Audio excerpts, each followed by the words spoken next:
Church services come in all shapes and sizes, whether it's a small gathering in the setting of a church or in the splendour of a cathedral and attended by many. Either way, services are a large part of the ministry of clergy and lay people to those they serve. Given the fall in congregational numbers over the years, it seems that the church is missing a very important trick when it comes to teaching the business of writing and leading acts of worship. So much of our theological education is already squeezed. Academically, you have certain parameters in modules, which inevitably squeezes out some of the practical elements. And with some of the training now going over to non-residential, to context-based learning, where people are learning within their own parish, then there isn't the same discipline of being part of worship in a residential community where you might have learned different skills, a broader cross-section of churchmanship. The service of evensong according to the 17th century Book of Common Prayer, a staple part of the traditional Anglican liturgy, and as such it has a set pattern of psalms, evening canticles, anthems, hymns and responses. Yet when it comes to structuring and leading a service such as this, or any other for that matter, there's a lot more to it than just singing, "O Lord, open thou our lips." In the Reverend Richard Coles's view, some grounding in musical and liturgical matters is necessary.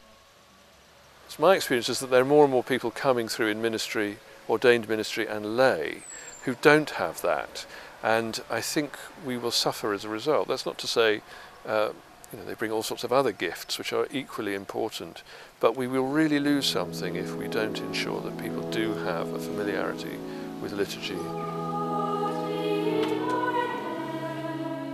We need to choose music that is reverential, that is appropriate to the circumstance, to the season, and not only that it fits in appropriately in the right position in the service. There's lots of practical implications in how we choose material and what we use where. We start off on one note and we go on until we get a... And that's what the Royal School of Church Music's Strengthen for Service course sets out to do.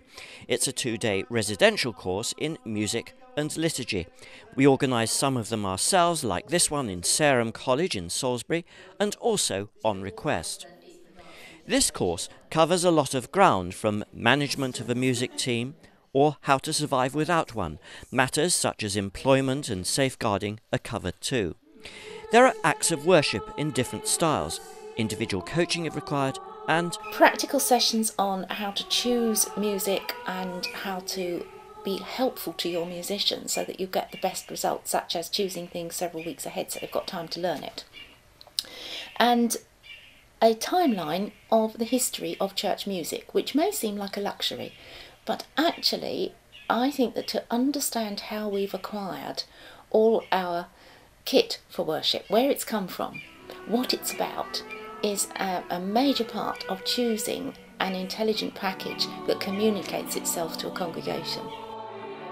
It's so interesting to see how music has changed and the variety of music that we can use and combine. And we've looked at music from synagogue, early synagogue, and right the way up to Matt Redman, and I think it's so exciting being able to have knowledge of that and take the experience back to my home church and eventually into my curacy next year.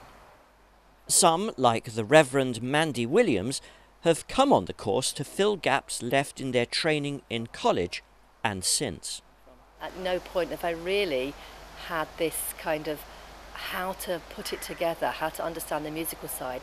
I've done lots on how to construct a service, but the music has been, that's left to the music director. I need to understand that so that we can have a really good conversation and I can appreciate what he's trying to do and he can appreciate what I'm trying to do, and actually that marriage will be much better. When I go back, it'll give me a much clearer idea of when to put what mood of hymn into a service, to choose the right length of hymn, to try and tie it in with the theme of a service, and that will all be very helpful.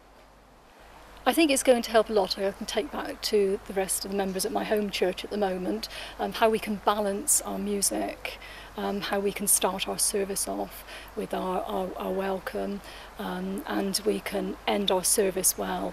And I think it's a really good thing that you can take back to share with others, and also be good to encourage some people to come on the course as well. I think everything we do in church says something about what we believe and who we are. We need to think about that. And I think that what liturgy enables us to do is to really get a grip on that and to think about what we do, how that expresses what we believe and who we are and what we're saying about God and what we're saying about a community seeking to serve God.